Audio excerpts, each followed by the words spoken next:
Are we still just all rent payers in Duke's world, or UCF? No, I was never in that. I was never in that camp. I mean, I'm enjoying the ride, and obviously the phenomenon of Zion Williamson is really special. It doesn't come along like that very often when you see a player that is the first of his kind that we've seen. I mean, we've had periods and players, but it's usually every 20 years or so. And I go back to probably Shaq in terms of a player that had you scratching your head, who is he like?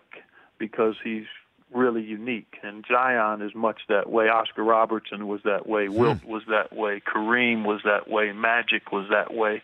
Pistol Pete in another type of way was that way. Again, those are some serious names, Clark. You haven't seen. Clark, those are some serious names. Those are some serious names you're throwing out there. I'm just saying. I'm not talking about in terms of career. I'm talking about in terms of unique appearance on the scene and production and how they did it. I mean, you think about his speed, his size, his agility, his IQ and savvy, his impact at both ends.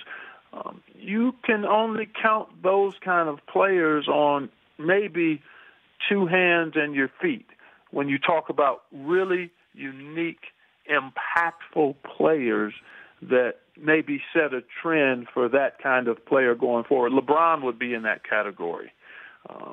And so, again, I think he's that type of unique presence. And then you factor in his charisma, where he's playing, how he's playing, all of that lends to what has become really must-see television for those that are interested in basketball and unique stories. And his first two performances statistically as good as Durant's. That's the last time we saw somebody, you want to keep throwing names out there, from the tournament. Yeah. But that talent in the hands of Coach K, who also has guys like Reddish and obviously Barrett at his disposal. We're not paying rent in Duke's world.